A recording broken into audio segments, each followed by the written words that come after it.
absolutely delighted to welcome Lucy Wadeson, Dr. Lucy Wadeson, who is joining ASA in 2026 for two tours. The first one is to Jordan and the second one later in the year is to Oman. Lucy is from Christchurch, New Zealand, where she obtained her bachelor degree at the University of Canterbury, but then moved to England where she studied for an MPhil followed by a DPhil at the University of Oxford. Now, Lucy's dissertation was the first ever that was studying the inside of Petra's rock-cut tombs. We, of course, are so familiar with the outside, but the inside hadn't ever really been fully explored. And so this really shone a light on the Nabataean funerary practices. Lucy has worked extensively around the Greco-Roman world and has been very active on excavating Nabataean sites. We're going to learn an awful lot more about that tonight. So welcome, Lucy.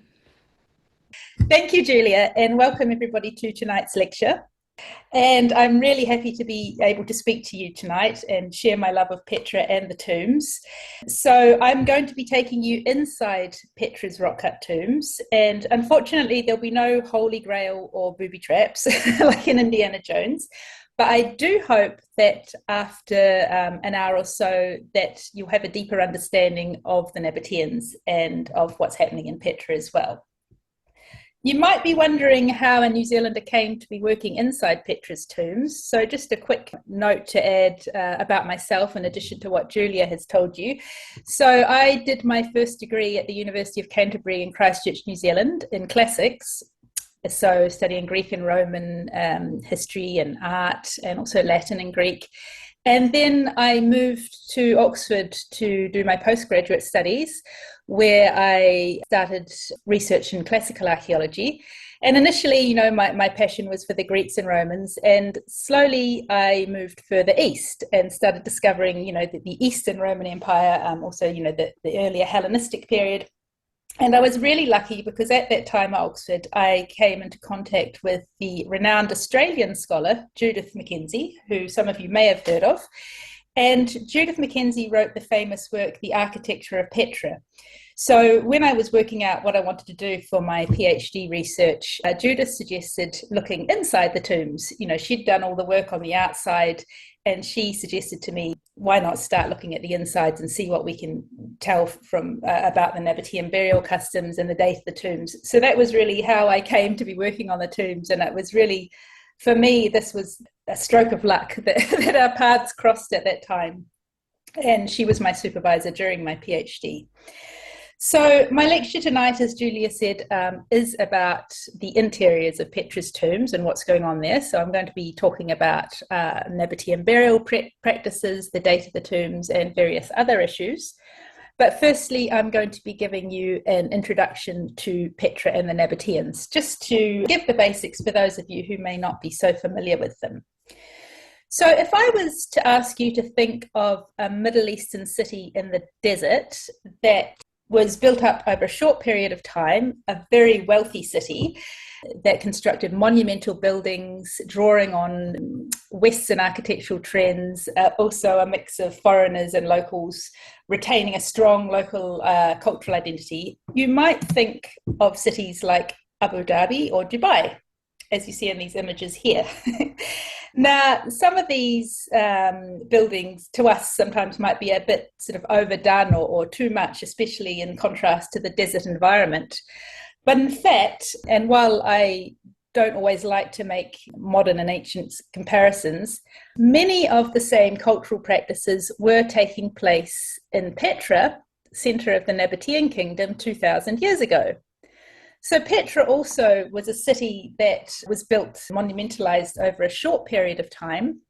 The Nabataeans became very wealthy through trade, so they were conveying incense all the way from South Arabia up to the Mediterranean, and their cities were located on the major trade routes.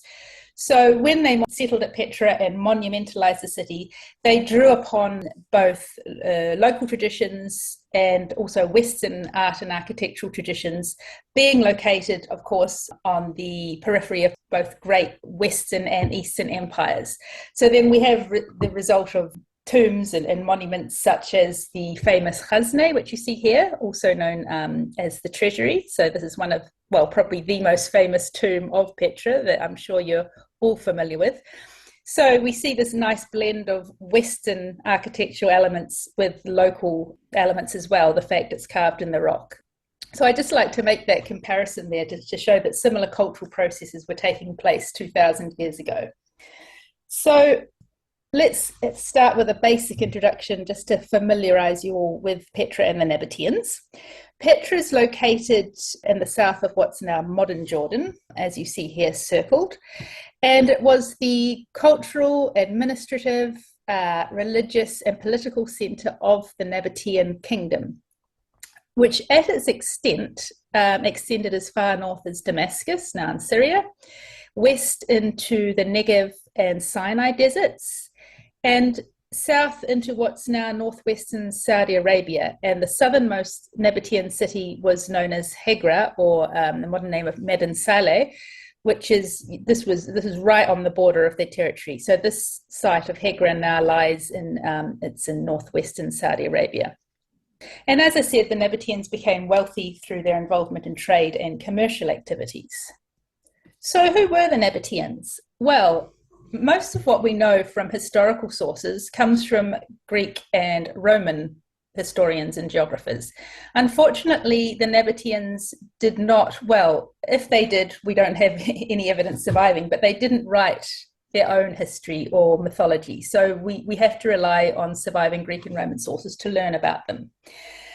So we know that they were present in the area of what's now central Jordan around the 4th century BC, because the Greek historian Diodorus Siculus recounts an event in 311 BC where the Macedonian general Antigonus Monophthalmus attacks the Nabataeans at the so-called rock.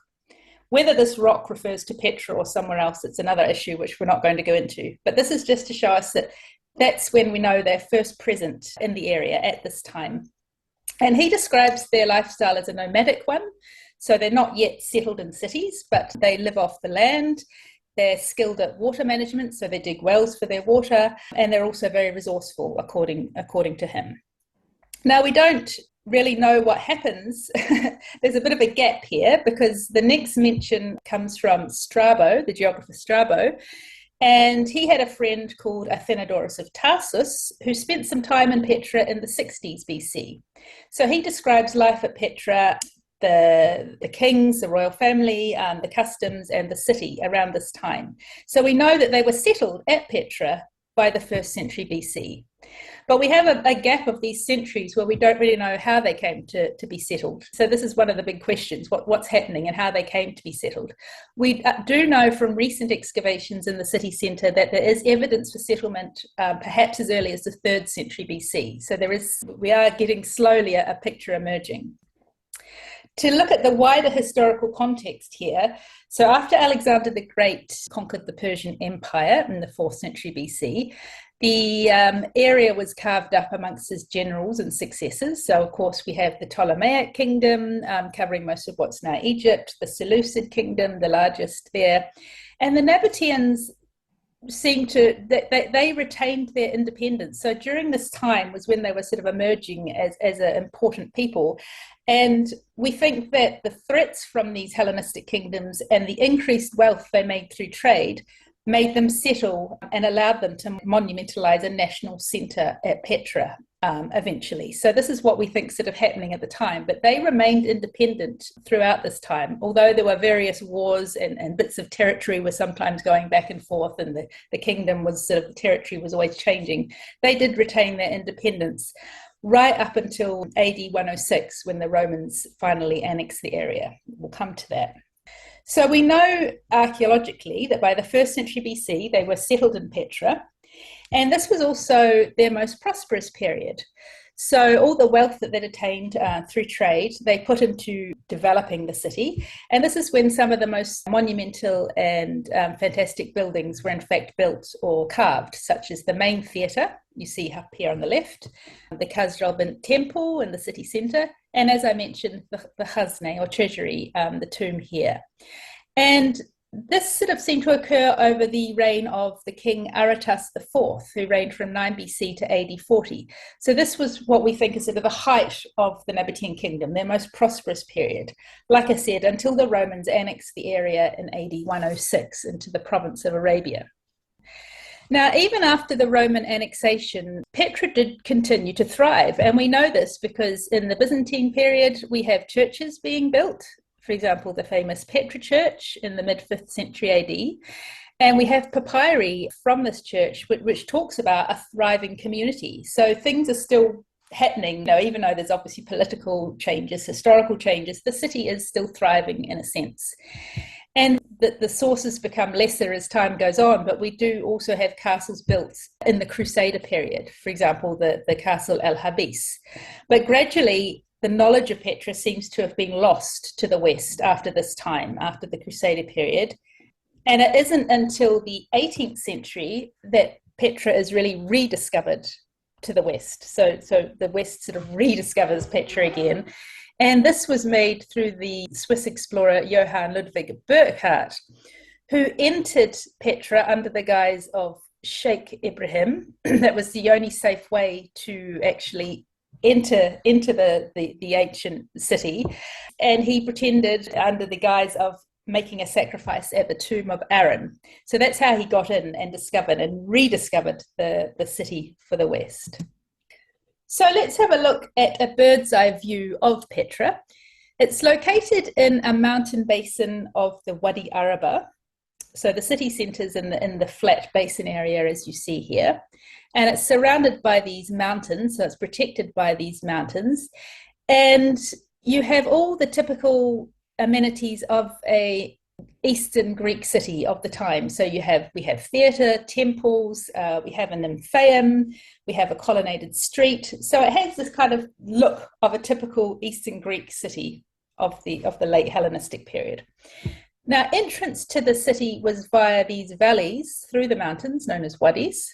And the most famous of these is known as the Seek, the steep winding gorge, which is the sort of main entrance into the city. It's enlivened with inscriptions and votive niches, so people leaving their names, almost like graffiti on their way in, and leaving dedications to the gods, so please protect me on my journey. And then, of course, when you come out of the Seek, you are faced with the Khazne here. So you have a small glimpse of it here. So you can see it's carved in the most prominent point of the city. Now, this is a wonderful view down on the ruins of the city centre from the mountain known as El Biara. And you can see various structures which have been excavated, but overall it's believed that Petra itself was really less than 5% excavated. So there's so much more to find. The problem, of course, is all this sand and deposit. It needs time, it needs money. It's a massive, massive city. So you see here we have, like I said, the city centre in the basin. The colonnaded street was running this way here, up where you see where I have the cursor. And we have features and structures carved in the surrounding mountains. So, for example, we have religious and cultic installations. So we have altars, platforms, religious niches for worship, for private worship, for public worship. We have what are known as triclinia. These are 3-benched feasting rooms. They're either open to the air or they're in chambers. So this is where people would meet and feast and maybe celebrate or commemorate an individual or a deity. And Strabo tells us, in fact, that the Nabataeans, one of their main customs was having these cultic feasts in groups, drinking wine, sometimes listening to music or singing. And we also have hundreds of hydraulic installations. As I mentioned, the Nabataeans were skilled at hydraulic engineering, at water management in this semi-arid environment. So we have lots of cisterns, reservoirs, basins, and everything's connected by stairways. Much of it's eroded now, but you can see that it was all accessible and connected. We also have hundreds of tombs, naturally. People need to be buried when they die. And we have, before we get on to the famous facade tombs, I have to mention the non-monumental tombs, of course. Hundreds of simple tombs, such as these pit graves carved in the surrounding rocky outcrop. So that's basically, it's a shaft just carved down, and burials could be layered in this pit and then sealed with massive blocks and covering slabs. So sometimes for an individual or a group of individuals, like a family group. We also have what are known as shaft tombs, and these are slightly bigger. So they have a shaft that leads down, a rock-cut shaft that leads down to an underground chamber where you then have burials carved into the floor, like you see here. So on the surface, as you see, this shaft is still sealed with its covering slabs. It doesn't look like much from the surface, so not particularly monumental in the landscape. But of course, it's the rock-cut decorative facade tombs that are the dominant feature in the landscape at Petra. You can't escape them. Wherever you look, you pretty much see a tomb. So they really characterize the site. And it's the contrast between the carved decoration and this rocky landscape that I think makes them so fascinating. We have to remember, though, that they were once painted. So bright colours, greens, yellows, reds, and this would have perhaps to our modern eyes seemed almost perhaps slightly tacky or, against that beautiful natural colour of the sandstone. So we have facades. We in fact have about 630 facade tombs at Petra. They have varying sizes, some big, some small, and they have varying types of decoration. As you'll see, we have some that are more classical looking with Greek and Roman architectural elements, and others that are more local or Eastern with the use of this crow step we're about to see. And we have groups of them sort of carved in the mountains surrounding in the rock faces. So we can talk about different cemeteries or necropolae. And they look over the city. So like I say, they dominate the landscape, and you're surrounded by the memory of your dead ancestors, really, if you're living in Petra. So it's the decorative facades that have remained the focus of scholarship into the Nabataeans in the past couple of centuries. And that is, like I say, for the various elements that we find on them, such as the prominent crow step here, which was a motif that was common in earlier Mesopotamia architecture, so it's quite common in the area. But it's still not known what this meant to the Nabataeans. What was its significance? This is still a mystery that scholars are trying to unravel. But scholars have focused on the decorative elements to try and understand Nabataean art and architecture, to try and work out this idea of a Nabataean cultural identity, what the various elements meant for them, how the elements are combined, what this can tell us about their relationship with other cultural traditions, for example. The main problem, you'd think that all these tombs, 630 tombs at Petra, you'd think, oh, well, we know everything about the Nabataean funerary tradition, but we don't. This is the big problem. So why don't we? Well, these tombs were looted. Since antiquity, they were even looted, and then they were lived in. Up until quite recently, up until the 1980s, they were used as houses, they were used as animal shelters. There's one in the top right here that's still used as a bar now, a restaurant bar in Petra. So the local Bedouin tribe, the Bedouin, they lived in the tombs up until the 1980s when they were moved to the modern village of Al Sahun, which was purposely built for them. So this, of course, meant that a lot of the burial evidence from the tombs was lost. So the burial themselves, the grave goods, all the kind of evidence that allows us to understand Nabataean funerary practices, whether they had belief in an afterlife, and also the date of the tombs as well. When were they carved specifically? This is all being lost to us. And it doesn't really help matters that the one historical source that talks about Nabataean funerary tradition, Strabo, tells us that they have the same regard for the dead as for dung, as Heraclitus says, dead bodies more fit to be cast out than dung, and therefore they even bury their kings beside dung heaps. So this comes as a bit of a shock, thinking, well, they've got these magnificent tombs, and he's telling us that they pretty much didn't look after their dead. So scholars have tried to work out what he could have meant by this. Is he just maybe stereotyping an Eastern people, being, Greek, and thinking he's superior and, sort of putting them down? There's also been suggestions that there was a mistake made between the Nabataean Aramaic word for tomb, which is kabra, and the Greek word for dung, which was kopros, but it's still really not clear to me how that would explain it. We've also had suggestions of ritual exposure of the dead, the idea that they would leave the bodies out on the rock where they would decompose outside and then maybe collect the bones later, but archaeologically we have no evidence for this. So these are just some of the suggestions. And of course, scholars have wanted to date the tombs. They want to know what point various facade types may have been introduced.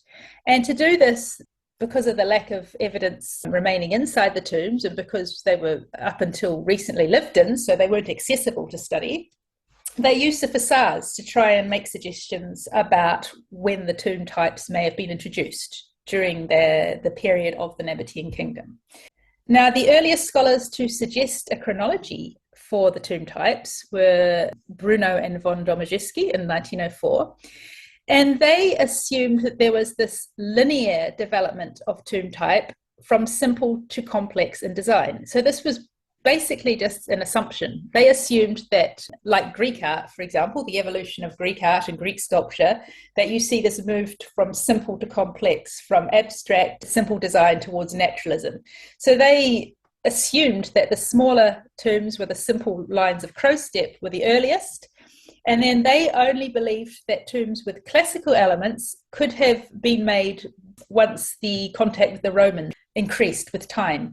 So, for example, the largest tombs with classical design, like the Chasne, they believe that this could have only been carved after the Roman annexation. So basically, they're assuming that the Nabataeans weren't capable of carving classical elements on their tombs and it had to be Greeks or Romans. So they are very much a product of their time of European imperialism.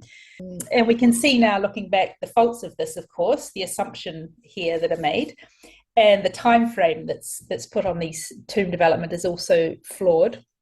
They don't consider that one type may not, in fact, replace another type of facade, that they could be carved simultaneously, and they don't take into account social and cultural nuances. So maybe men and women wanted a different type of facade. Of course, also those with more money and more status perhaps wanted a bigger, fancier facade with classical elements to show how much in tune they are with the current cultural trends of Greek architecture. So all this is not really taken into account. So this was basically just an assumption for the chronology. And already with new methods of scientific dating in archaeology and recent excavations in Petra, we can already say that yes, they were completely wrong about the date of the Chasne. So about 2 decades ago, excavations took place underneath the Chasne and in the courtyard, and a whole line of rock-cut tombs, new rock-cut tombs, was discovered. So there was a previous row of rock-cut tombs, and when the Chasne was carved above, they had their tops chopped off. So that's what's remaining here, the entrances that you can see here. But because these were sealed with time, they had remaining intact burials and burial evidence, which allowed us to date them. Now, also, we have excavations in the courtyard, and there was a new repaving of the whole courtyard area in front of this tomb at the same time it was carved. So we now know that, in fact, it was carved by 1 BC. The dating material from those tombs was out of use by about 50 to 25 BC. So that gives us a terminus postquem, the date after which the Chasne was carved. And we know that the pavement and the new water system was complete by 1 BC. So now we have a pretty much more precise date for this tomb. And we believe it was possibly the tomb of Aretas IV, given its date, or at least carved during his reign. So that brings me on, finally, after that very lengthy introduction, to my own research inside the tombs. Like I've explained to you, we have problems. We don't know much about Nabataean burial practices. There's still lots of problems with the dating of the tombs. So this is when Judith Mackenzie suggested to me, look, do a study of the interiors. Now that the Badul have moved out of most of the tombs, they're accessible for study. So I made the first investigation of the typology of the interiors, so looking at the types of burial structures we find inside them, And I was trying to then, of course, reconstruct the rituals that could have taken place and the burial practices by looking at the rock cut features. So most of these tombs have quite spacious square chambers behind the entranceways. Tall ceilings, so you can stand up in these tombs. They're not like some tombs where you have to crouch down and it feels dark and dingy. They're very spacious. It's like going into a room of a house. Now, we also have a variety of features carved in the floor and the walls for burial. So we have the typical floor graves, like the pit graves I showed you before. So burials can take place cut down into the floor. We have what are known as loculi. So these are tall, niche-like recesses that extend into the walls, and they often have burials again carved into their floor. It's suggested that some of them may have been also put in shelves, also almost like a mortuary, a morgue, sorry, you know, if you have sort of shelves where you put the bodies on, so sort of slotted in like that. So these are very typical for Nabataean tombs, the use of these tall loculi.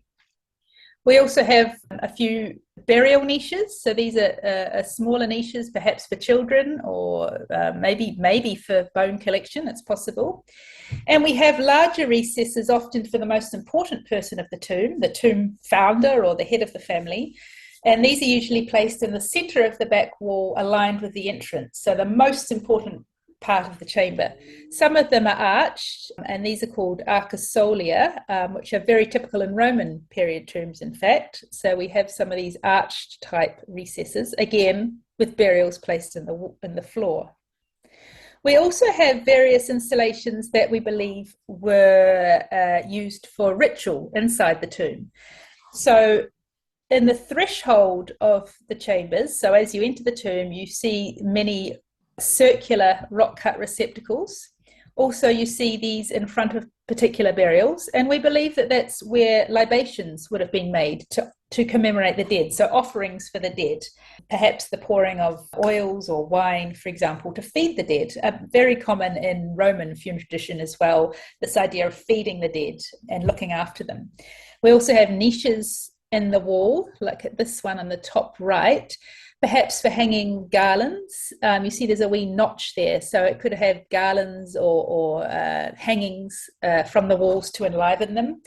Many of the walls have remains of plaster, which could have been painted as well. So we have to really think that the way they look now is not how they would have looked in Nabataean times. They would have been brighter, enlivened with materials that have no longer survived in the archaeological record. And there was activity taking place, people coming in and out of these chambers as well. It wasn't like someone was buried and then the tomb was shut off, but burials kept taking place as people died, and ritual was obviously recurring. Now, we also have to consider it's not just about the interiors of the tomb and not just about the facades, of course, but in my work, I considered the entire space around the tomb. So I had putting it back into context. So what's happening outside the tomb is really important too. And we know that the area directly in front of the facade was an important space for ritual because we have this very important Nabataean inscription on one tomb in Petra known as the Turkmenia tomb. And this is really special because it's the only tomb that has a Nabataean inscription on its facade in Petra. This is something like another mystery of the Nabataeans. Whether there are other inscriptions that no longer remain, or maybe they were painted on or added, a stone that was added and it's now lost.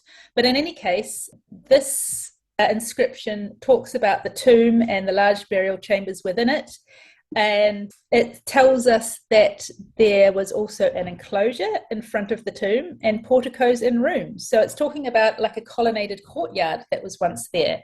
It mentions a triclinium garden and wells of water and cisterns and walls.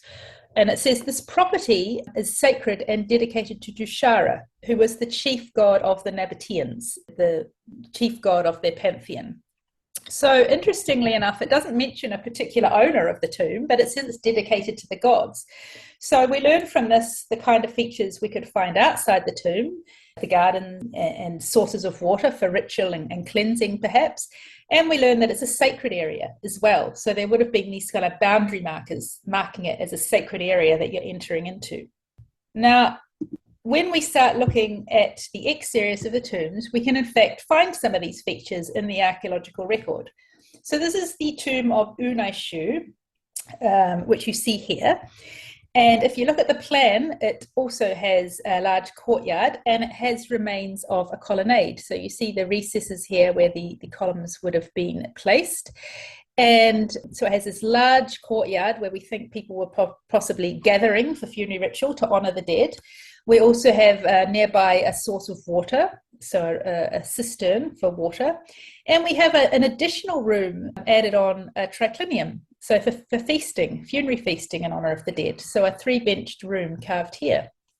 I'm showing you another beautiful example. This is one of my favourites, Tomb 276, a little bit further out in Wadi Farasa. So not in this, it's a bit of a hike to get here, but it's worth it. And you'll see from this tomb, again, it has the courtyard, it has, you can see it says benches here that people may have sat on, and this monumental stairway leading up to the whole complex. And I've got a lovely drawing to show you here. Also, we have another cistern for water and an additional chamber to the side, which hasn't been cleared, so it might have benches for reclining on and for feasting. But as you see from this example, it really dominates the landscape. So these so-called tomb complexes that we have are taking, they're taking over the landscape, and they're really highly visible from quite far away as well. Now let's talk about these triclinia for a minute. As I said, Strabo mentioned that cultic feasting was common for the Nabataeans. And even for the tombs that do not have frontal courtyards and their own triclinium, there are sometimes what I would call these kind of shared triclinia or feasting rooms that groups of tombs perhaps could use. So we see sometimes open air triclinia near tombs like this one. You see a basin here for water, because of course if you're going to do feasting, you need water for cleaning and water also perhaps for purification, because you're entering a sacred space that's perhaps tainted by death. We have fancier triclinia like this one belonging to the soldier tomb with these carved architectural elements in the walls and carved colonnade. And the two examples down the bottom, these might shock you a little bit. We have burials in the back walls of some triclinia. So literally they were feasting with the dead. They buried family members in the wall of the feasting room as well, and they would come and feast with the dead, keeping their memory alive and giving them the most prominent place, of course, in the back wall of the room. So this is something perhaps that shocked Strabo. This could be something quite shocking to Greek eyes, the fact that there's very close contact between the world of the dead and the world of the living, very fluid boundaries. This is, of course, a lot more strict in Greek and Roman tradition.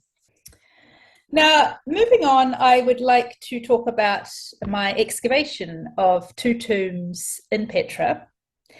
Now, I was lucky enough to be offered some funding by Professor Stefan Schmidt, who has had various excavations in Petra. He now works in Berlin.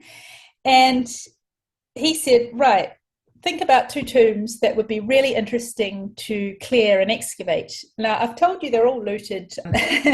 Most of them have been looted and disturbed, but we have seen from previous examples that there is still some material to find which can enlighten the Nabataean funeral tradition. So I decided to work on tombs at the base of the Huptha mountain, which you see circled here. Huptha is probably the most dominant mountain of the city centre. It overlooks the city centre. And various structures are found on the plateau of the mountain. These have been excavated by Laurent Tolbeck quite recently. So he found baths at the top of the mountain, cultic installations, so platforms for worship. So quite a lot going on top of the mountain. And then Stefan Schmidt thinks he may have found here, just below the Huptha mountain up to the north, remains of possible royal palaces of the Nabataean kings. So this is another really interesting finding. And then along the base here, we have the so-called royal tombs. So these are some of the largest tombs of Petra that are classically inspired in terms of the decoration. So these are called the so-called royal tombs, and various inscriptions fragmented inscriptions have been found from inside the tombs that mention royal individuals. So that's why we think that perhaps this was the place to be buried in Petra. So here's another view looking towards these royal tombs. So You'll see also they are aligned on a direct east-west alignment. So they get the sun rises behind them and sets in the west, and you have beautiful light in the late afternoon on these facades. So really highlighting their features, which I think the Nabataeans are very much aware of. They're very much in tune with their environment, with the landscape, and they wanted to put them in the best possible location where they would be visible. So they're overlooking the city centre here. And these two are some of the largest you find along this row of tombs. They are the Palace and Corinthian tombs. As you see, they've suffered quite a lot of erosion and destruction there. But I think you'll notice that you have this excessive use of classical elements. You see the way they've been combined almost in a theatrical way, and they're very much inspired from the architecture of Hellenistic palaces, so the palaces of the Hellenistic kingdoms. And we talk about this Baroque architecture. You know, the elements that they're used on the facade have no structural purpose. So they're purely used in a decorative fashion, this kind of mixing up of all sorts of features, pediments, columns, pilasters, niches, so all sorts of things going on there. Now, the tombs which I chose to work on are further to the south, so along the way a bit. I've circled them here. So it's the tomb on the left of this big giant one in the middle and the one on the right. Now, you're probably wondering why I didn't want to work on the biggest one in the middle. The fact being, it's not finished. And in fact, see this entrance here carved not in the usual center of the facade, off to the side. It's an unfinished chamber. So the bottom of the facade was never finished, and someone, perhaps at a later time, tried to carve a small chamber inside, and it's never been finished. So there's nothing to find in that tomb. So what interested me were the ones either side, specifically because they had large levels of deposit, and I was hoping that this maybe is seal some burials still or finds that could be useful to us. So both these tombs also have external courtyards. So this was interesting because I wanted to see what was going on here. And first of all, we worked on this tomb here, which is tomb 779. Now, as you can see, this is what it looked like when we started work. A horrible, horrible job. 50 centimeters of the ash from fires, animal dung, human dung as well from tourists, toilet paper.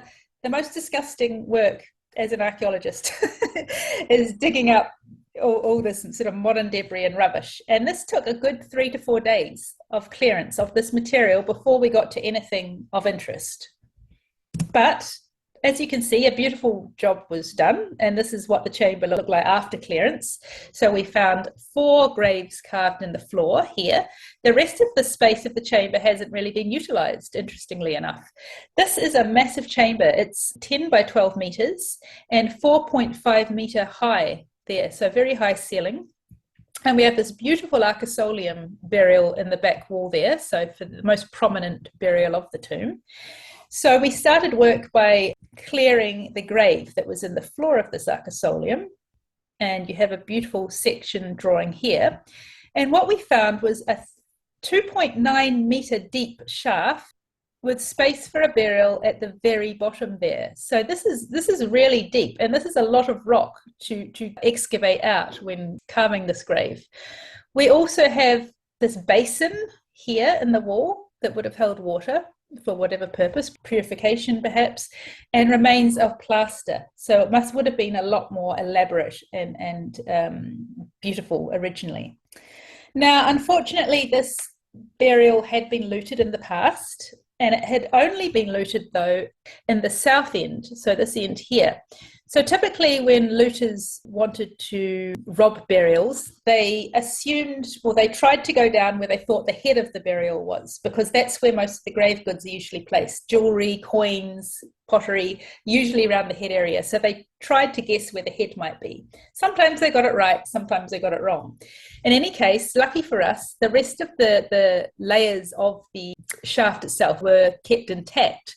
So what we see here are massive layers of rock, rubble, mortar, and these large covering slabs at the bottom, which actually sealed the burial itself. Massive big blocks of stone, which took a lot of men and strength to actually lift out of that shaft, just to give you an idea. So it's a slow process. It took a number of days to get through this.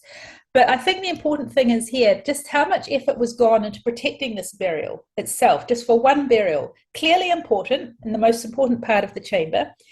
And when we got to the bottom, we did find some human remains, but they had been disturbed. Now, they have had a preliminary study done on them, and the most interesting thing is they belong to a woman. And not just a woman, but remains of a fetus. So she was pregnant, or else she'd just given birth, and she's died in childbirth. It's very difficult to tell the age of the bones, but she either was about to give birth or she did give birth, but a woman and her baby. So this is really interesting. We have a magnificent tomb here for a woman. Now, we were able to recover pottery embedded in the mortar that was used to seal the burial. So this is great because we know then that the date of the pottery styles. And in fact, we know that this pottery was in production after 75 AD.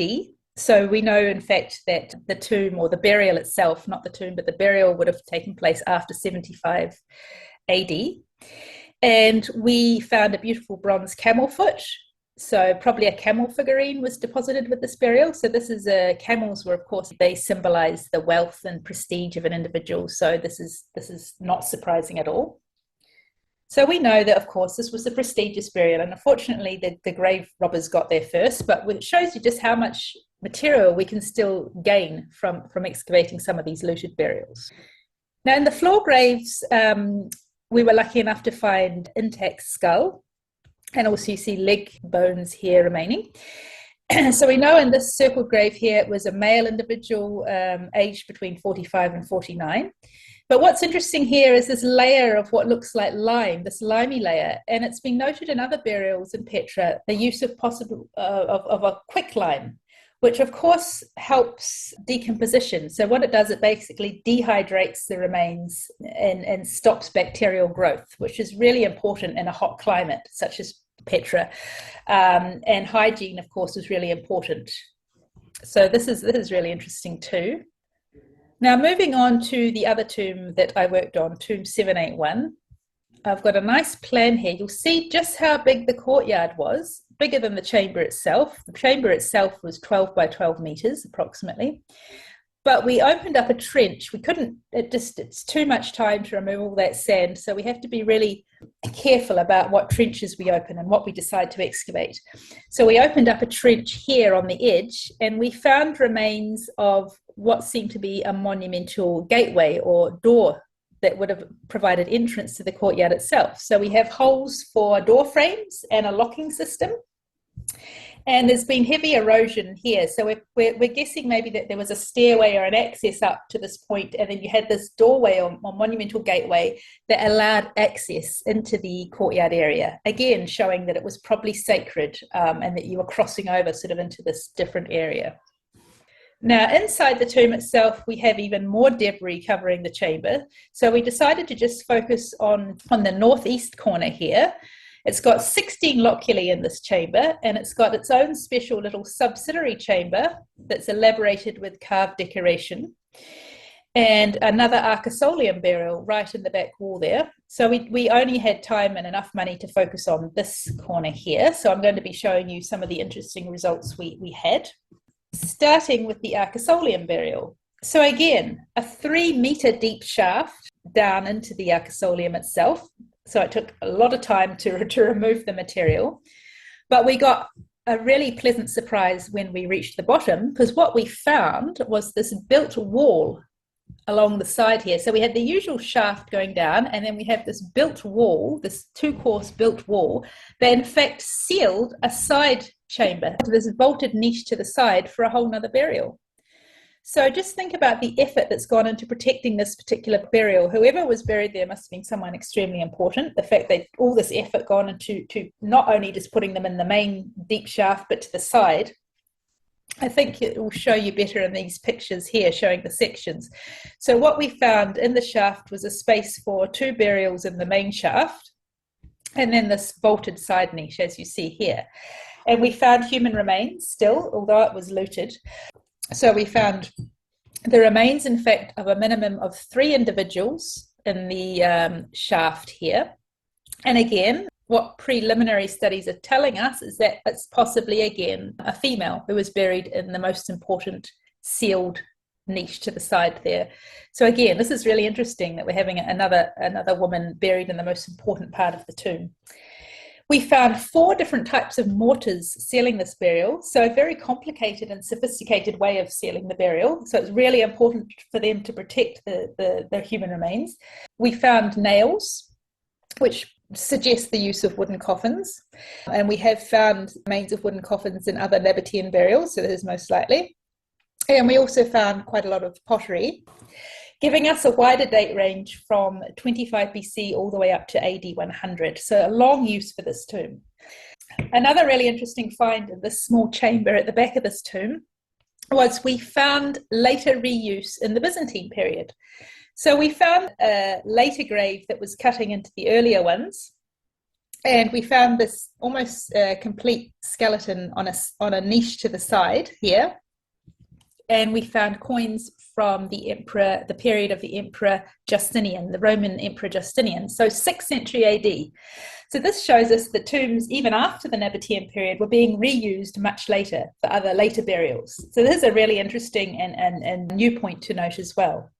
So moving to the loculi that we excavated in the corner of the chamber there, I'm going to focus on this one here. You'll notice these rectangular receptacles in front of the burials, and we think these may have been used to put commemorative stelae, almost like gravestones that we have in modern cemeteries. Maybe these contain the name of the deceased, but these would have been slotted in. Now, this particular grave in this loculus here was the most interesting to show you because we found some very rich finds. Now, this had also been looted in one end of the burial, but we managed to find, again, a skull remaining, gold thread, a beautiful gold earring, a polished shell, and a Trajanic coin. So this coin from the Roman Emperor Trajan is dated to after 106 AD. So this is after the Roman annexation of the area. And this suggests that this is a post-annexation burial. So that's after the Nabataean kingdom had come to an end. So this is really interesting too, that we see continuation of use of the tombs into the Roman period. The skull here is likely to belong to a female teenage girl. And this earring here has comparable examples on the Roman period Egyptian mummy portraits from the Fayum. So we have these painted mummy portraits, which the women usually are wearing quite a lot of jewelry, and the earrings, this tripartite type of earring, is very similar to what we see at Petra here. And this particular example from the Fayum is dated to the early 2nd century AD. So this is again strengthening the idea that this is a burial that is likely to have occurred after the Roman annexation. If I just go back here, you'll see again, this was where the looter's hole was, and you see we had 3/4 of the grave remaining, so we could study the way it was sealed as well. So I think all this shows you just how much effort the Nabataeans put into protecting their dead and caring for them. And on that note, I would like to move to the other Nabataean city of Hegra, which I mentioned earlier is at the southernmost point of the territory. This is the only other Nabataean city that has façade tombs. And the difference there, though, is that 32 of these tombs are dated by inscriptions on their façades. So we have about 90 façade tombs, so not as many. It's a smaller site. But the most important thing to us is that 32 of them have Nabataean inscriptions on their façades. Now, I've put one example here to show you. So this is a really nice example. And what we see in these inscriptions is we are told who owns the tomb, who's allowed to be buried in it. We see again that the tombs are sacred and looked after by the gods. And a date is provided, so we know under which king they were carved. It tells us who carved it, so the name of the stonemason. So these are really, really rich information for us. And strangely enough, these were sort of known about, but the information from these tomb inscriptions was never really applied back to Petra. So when I made a study of the interiors along with the facades and the exteriors, I then drew all this information from Hegra and combined it to see what patterns we might find according to facade type. The really useful thing is the fact that these inscribed tombs are dated. We can then put them in an order and see what patterns are happening. And this is exactly what Judith Mackenzie did. So she noted that, in fact, the largest tombs, usually with the most classical architectural elements on them, in fact, were carved earlier in simple and smaller versions of them. So this is the total opposite of what the German scholars had proposed back in the early 20th century. So what we're seeing here is that the Nabataeans possibly settled in Petra. They looked to the west for inspiration. They had a lot of money, a lot of wealth, and so they wanted to create something that was very much in tune with cultural trends at the time. And then with time, they developed their own cultural identity, and they perhaps looked further east and started sort of looking for, maybe more use of the crow step motif and also simpler versions. So what we see is a simplification and a standardization with time. And this accords with what I saw with the interiors of Petra as well. We see some of the earlier tombs with these fancy big interiors, lots of decoration, lots of money, and then slowly with time we have smaller and simpler versions of them carved later.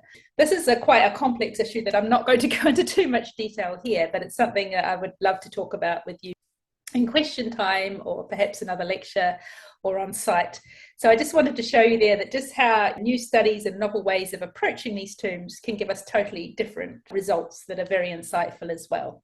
So I think that's my time up already. It's been a very, very quick hour, but I wanted to thank you for your time and I look forward to your questions.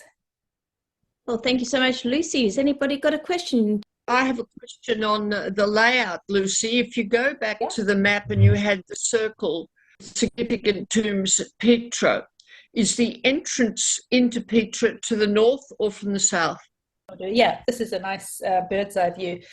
So the main entrance, we believe, is through the Seek here. So it's the southeast, I would say, southeast. Where we would now come in. Yeah, that's where everyone has to come in. That's the way we come in. Seek this way here. There are other ways in, but they're not allowed. Well, if you have a local Bedouin guide, you can go other ways in, and there's sneaky ways in as well, where people try to sneak in without buying a ticket. So, there is access from all around, but that's the main official way in as well now. And on that map, where is the treasury? Okay, so here, Al Khazne. Okay, thank you.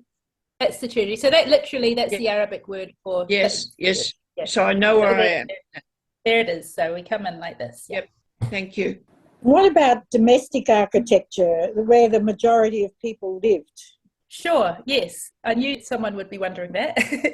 So we have, besides the tombs, we have a lot of simple rock-cut chambers that we know are not tombs because there's no burial installations inside and they don't have decorative facades. They're just simple chambers. And these are dotted around the mountains. And sometimes they're very close to the tombs. And this is something surprising. Like I said, this kind of fluid boundaries between the world of the dead and the world of the living. They didn't seem to have a problem by living very close to their dead, really. These haven't received a lot of study because there's really not much remaining. They're just simple chambers, maybe with some courtyard areas. And we think that the majority maybe lived in these kind of chambers or maybe used tents as well, which have no remaining evidence in the archaeological record, the use of perishable materials like tents, wood and material. And then we have the houses of the elite. So on this ridge here, Azantur, this area here, if you can see my cursor moving, we have remains of monumental villas. So these are probably belonging to the elite members of society. And these were very much an imitation of late Greek, early Roman style houses and villas with painted frescoes on the walls and things. So I didn't have time, of course, to look at these. And like I said, possible palaces of the kings have been discovered in this area here. What about the language, Lucy? You didn't explain the roots of the language or how you deciphered it.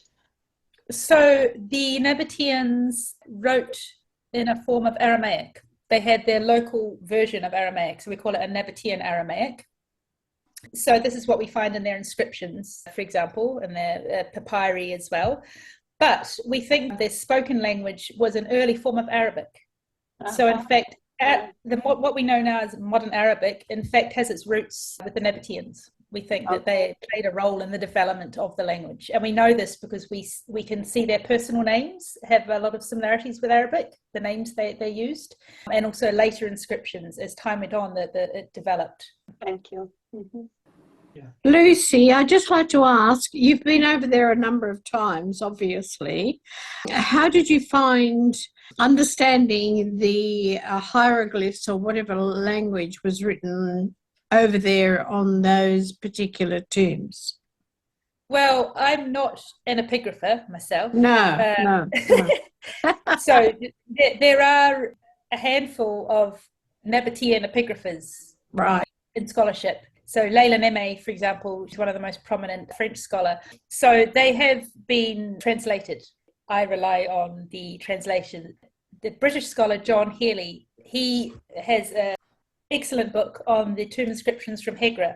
So you find every single inscription from the tombs of Hegra. I have it here. I was going to say, where can we find that book? Okay, right. I don't know if it's still in print. If it is, it might be quite expensive. Because it's 1990, I think, 1993. And so every single inscription is here. And this is like my Bible. Your Bible. Yeah, I can imagine. So much information when you pick through the inscriptions and you look at the facade, you look at the interior, there's so much to discover. And I found it fascinating to look into the owners of the tombs, look into their family relationships. For example, I didn't have time to go into it today, of course. I'd love to talk about it. I could talk to you all day.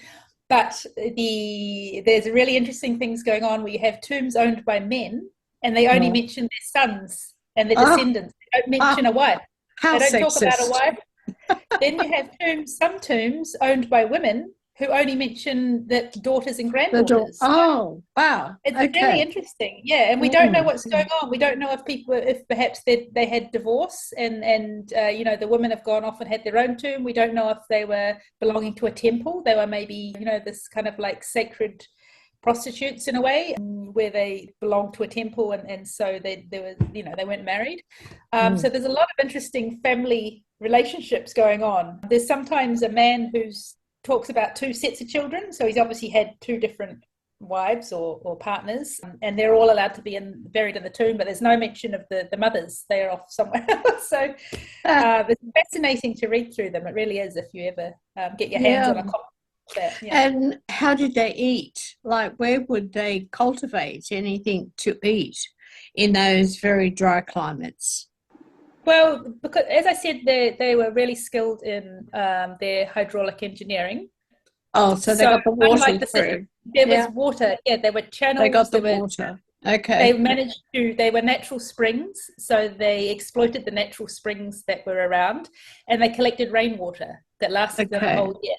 And they had a whole system of channels, the feeding water into the entire city. So we have remains of agricultural terraces where they grew crops. And we know from the remains what they ate. For example, from burials, excavation burials, we can see what they were eating. So we have olive stones, dates, very typical Mediterranean diet. Figs. Yes, but no animals at all? No animals in the area? Yeah, they did? Yeah. Sheep as well. Fish bones, yeah, fish bones as well. So, they were definitely... Yeah. Thank you. Really interesting. Wonderful. You're welcome.